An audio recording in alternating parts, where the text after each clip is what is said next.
Saa hii unahitaji Yesu, hauhitaji kulipiwa nyumba.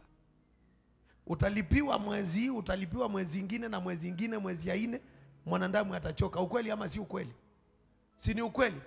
Na akichoka utaanza kujiona kama uko na spirit of rejection, kudharauliwa na kukataliwa.